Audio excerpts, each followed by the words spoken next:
let's see error of a product. So suppose we have two physical quantities. For an example, let's suppose we have this rectangle and L is length of the rectangle, B is the breadth, and we want to find out area of this rectangle. So area, as we know, is length times breadth. So now L is the original length, B is original breadth. So original area will be L times B. So let's suppose we measure the length of this rectangle and it turns out to be L prime. Okay, so these are true values of the quantities L and B.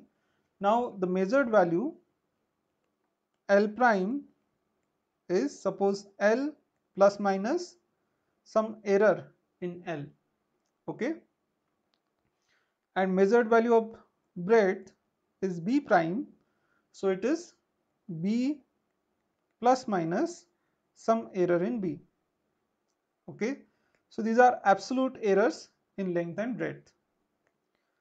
So L prime and B prime are measured values of L and B. So now what will be measured value of area? So measured value of area is, suppose, A prime, it will be equal to L prime multiplied by B prime. So measured value of area will be equal to measured value of length multiplied by measured value of breadth. So let's suppose that there is some error in this measured value of area because we are committing some errors in measuring length and breadth. So there will be some error in measurement of area also. So this measured value of area can be written as true value plus minus delta A. Okay, so delta A is absolute error in measurement of area. So this will be equal to L prime times B prime. And what is L prime? So L prime is L plus minus delta L, and B prime is B plus minus delta B. Then let's multiply this out. So we get L times B plus minus L times delta B plus minus delta L times B and plus minus delta L times plus minus delta B. So it is plus minus delta L times delta B. Okay, so then on left hand side we have A plus minus delta A, and that's equal to all this. So we know area of the rectangle, the original area, is L times B.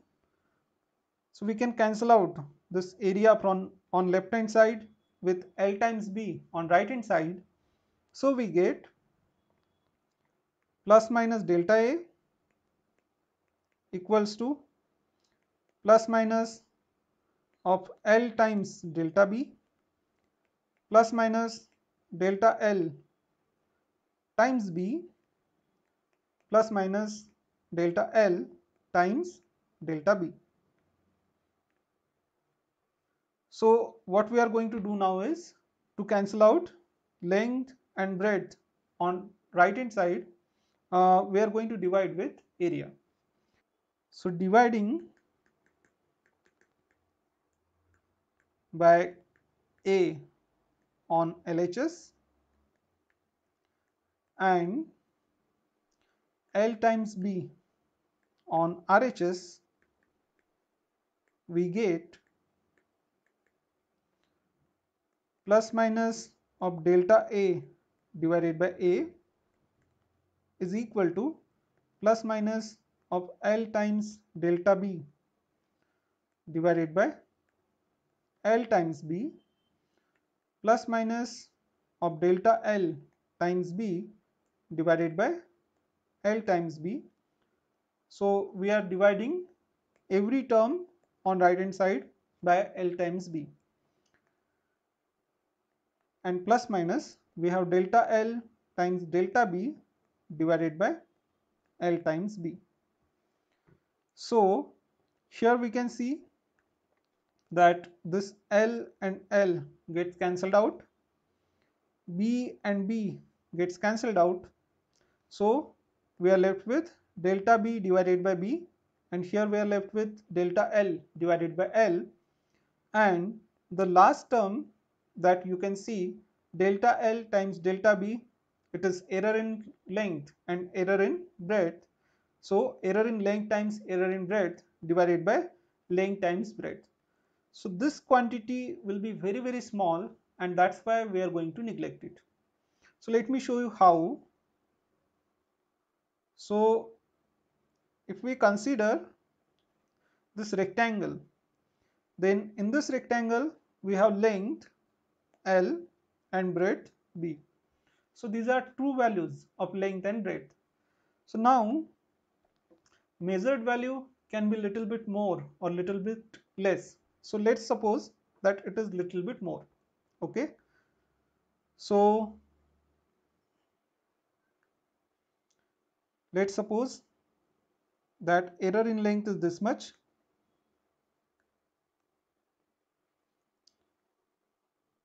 So this is delta L, and error in breadth is this much. So this is delta B. So L plus delta L is the measured length and B plus delta B is the measured breadth.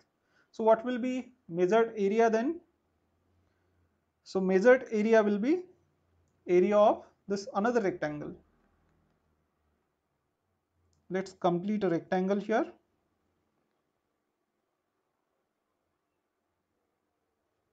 All right. So this much is measured length and this much is measured breadth. So the measured area will be area of this bigger rectangle. All right. So how much will be error? So this region that I am shading, okay, this shaded region is the error. All right, because original area was this much that I am showing with green shaded region. Okay, so extra area that we are measuring is shaded with red lines. So this is the error in measurement of area. And then this is so what will be this term? Delta L times delta B. So we considered this much length to be delta L. So this much is error in length, this much is error in breadth. So if I multiply delta L with delta B, then I can consider another rectangle over here. So area of this very small rectangle, it will be delta L times delta B, because as you can see its length is this much. Okay, this much is length, it is delta L, and its breadth is this much, which is delta B. So delta L times delta B is area of this very small rectangle. And now if we compare it with area of this original rectangle, then it's very small compared to this area. And if we divide this area with this area, then the quantity that we are going to get will be very, very small. Okay, so that's why we neglect this quantity, this last quantity, because it will be very, very small, and we are left with this result, plus minus delta A divided by A it's equal to plus minus delta B divided by B plus minus delta L divided by L. But as we saw in last class, we are always interested in finding out the maximum possible error, and that's why what we do is we consider only positive signs over here. So the result that we get is delta A divided by A is equal to delta L divided by L plus delta B divided by B.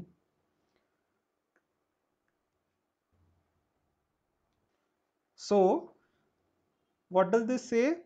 Suppose we have quantity x which is equal to multiplication of two quantities A and B. Then the relative error in x will be delta x divided by x, and it will be equal to the sum of relative errors in A and B. So it is equal to delta A divided by A plus delta B divided by B. So this is the result we got. So now let's suppose we have quantity x equals to a squared. So I can write this as a times a, okay, and that's why I can write relative error in x, which is delta x divided by x, it will be equal to relative error in this first a, okay, plus relative error in second a. All right, so we can add this up. So we get delta a divided by a plus delta a divided by a. So it is 2 times of delta a divided by a. So now we can generalize this result. Like let's suppose we have x equals to a raised to n. Then the relative error in x is delta x divided by x. So it will be equal to n times delta a divided by a. Okay. If we have a raised to 2, then relative error in x is equal to 2 times delta a divided by a. So if we have x equals to a raised to n, then it is n times multiplication of a with a, okay, and that's why the general result is the relative error in this result, delta x divided by x, is equal to n times delta a divided by a, okay. So now what we are going to see is error of a quotient, okay. So now let's suppose we have a quantity, let's say x. So x is equal to a divided by b. So I want to relate the errors in a and b with error in x, okay. So let's proceed. So measured values of a and b are suppose a prime and b prime. So it's equal to a plus minus delta a, and b prime is b plus minus delta b. So measured value of x will be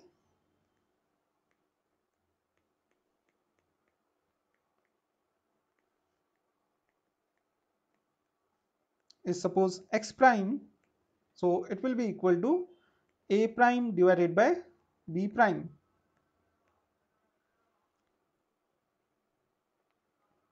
And this x prime can be written as x plus minus some error in x, which is delta x.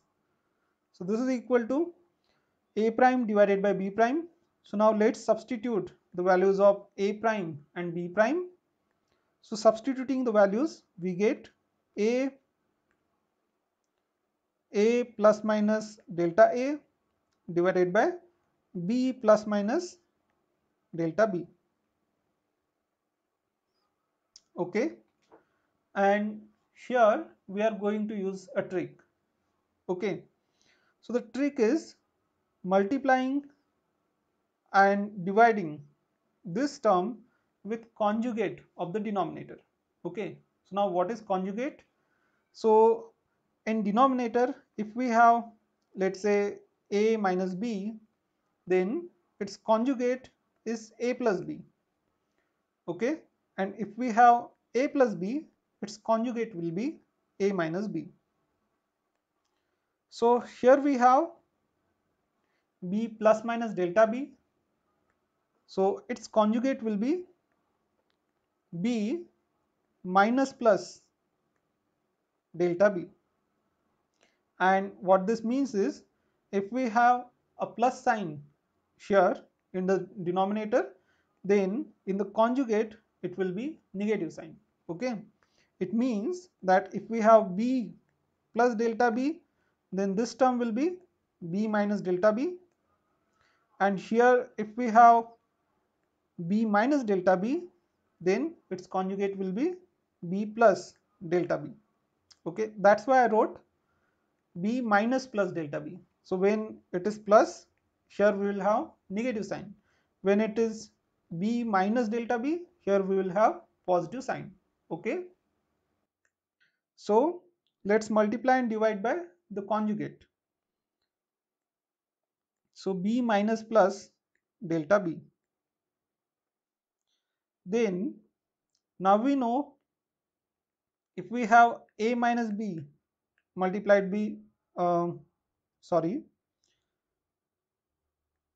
so if we have a minus b multiplied with a plus b, this is a squared minus b squared. Okay, and here if we have positive sign, then in the conjugate we'll have negative sign. If we have negative sign here, then in the conjugate it will have positive sign. So in any case, this denominator is going to be b plus delta b multiplied with b minus delta b. All right, and that will be equal to b squared minus delta b squared. Okay, so let's write that in the denominator. So we get a plus minus delta a multiplied by b minus plus delta b divided by b squared minus delta b squared. So now let's multiply out the numerator. So multiplying these terms in the numerator, we get a times b,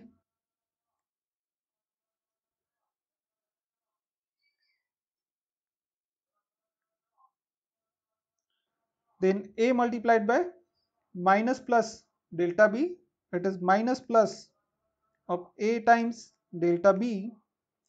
Then we have plus minus delta a times b, so plus minus delta a times b, and after that we have plus minus delta a times minus plus delta b.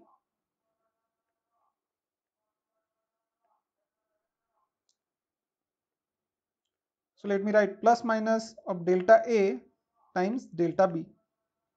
So this is my x plus minus delta x. Okay, and in the denominator we have b squared minus delta b squared. All right, so after that what we can do is, in comparison with this b squared, this delta b squared is very small. So what we are going to do is, we are going to neglect this delta b squared. Okay, because it's very small in comparison with b squared. So let's neglect this.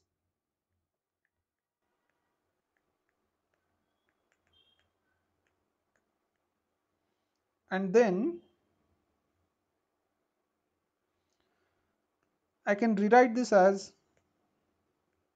a dot b divided by b squared minus plus a dot delta b divided by b squared plus minus of delta a times b divided by b squared plus minus delta a times delta b divided by b squared. Okay, so again here we can see that we have delta a times delta b divided by b squared. So as per the reason given in error of a product, this quantity will be very small, so we are going to neglect this too. Okay, so neglecting this,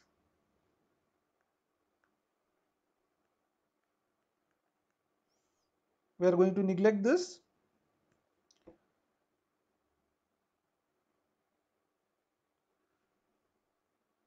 Let's insert a page. So what we are left with is x plus minus delta x equals to this thing. So let's take this on next page.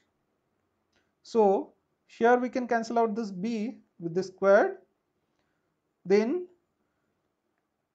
we are left with a divided by b minus plus a times delta b divided by b squared plus minus delta a times b divided by b squared. So x plus minus delta x. So here again we have x on left hand side and on right hand side we have a divided by b. So we can cancel out x with a divided by b. Okay. So after all these cancellations, we are left with plus minus of delta x is equal to minus plus of a times delta b divided by b squared plus minus delta a times b. Okay, here also we can cancel out this b with squared. So we are left with delta a divided by b. All right. Then just like the previous case, just like the case of product, here also we divide on left hand side with x and on right hand side we divide with a divided by b. Okay, to find out the relative errors. So dividing by a dividing by x on LHS and a divided by b on RHS, we get delta x over x is equal to minus plus of a times delta b divided by b squared, and dividing by a divided by b is multiplying by b divided by a. So multiplying with b divided by a, we have this thing plus minus delta a divided by b multiplied with b divided by a. So here again we have some cancellations. So this b gets cancelled out with the squared and a gets cancelled out with this a, and we are only left with delta b divided by b. Okay, and here this b and b gets cancelled out, so we are left with delta a divided by a. So here also we have plus minus, okay, plus minus of delta x divided by x is equal to delta b divided by b and delta a divided by a. So I will write plus minus of delta a divided by a minus plus delta b divided by b. But now, as we discussed many times, we always care about the maximum possible error in the resultant, and that's why we choose only positive signs. Okay, so the maximum possible error in the resultant. So delta x divided by x is equal to delta a divided by a plus delta b divided by b. Okay, so this means that if we have x equals to a divided by b, then too, just like the case of product, we have the relative error in x equals to sum of the relative error in a and relative error in b. Okay, now let's see error in general result. So suppose p is equal to a raised to n, b raised to m divided by c raised to k and d raised to, let's say, l. Okay, so question is now what will be the relative error in p. Okay, so from all of the things we saw till now, we can say that relative error in p will be equal to n times the relative error in a plus m times the relative error in b plus k times relative error in c plus l times the relative error in d. So the reason is, if we have x equals to a raised to n, then we saw that relative error in x, it is delta x divided by x, is equal to n times of delta a divided by a. Okay, so suppose we just have p equals to a raised to n, then we can say the relative error in p is equal to what? N times relative error in a. But here in this case we have p equals to a raised to n multiplied with b raised to m and divided by something. Okay, so when we have multiplication, we saw that if we have some quantity, let's say x again, is a times b, then relative error in x is equal to relative error in a plus relative error in b. And what does this mean is, if we have p equals to a raised to n times b raised to m, then relative error in p will be equal to the sum of relative errors in these two terms. Okay, but here we are having powers. Okay, so relative errors in these two terms will be n times delta a divided by a plus m times delta b divided by b.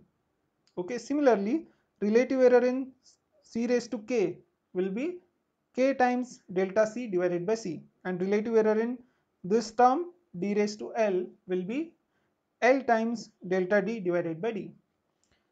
And we also saw that if we have a quotient, then relative error in x will be equal to what? Again, sum of relative errors in numerator and relative error in denominator.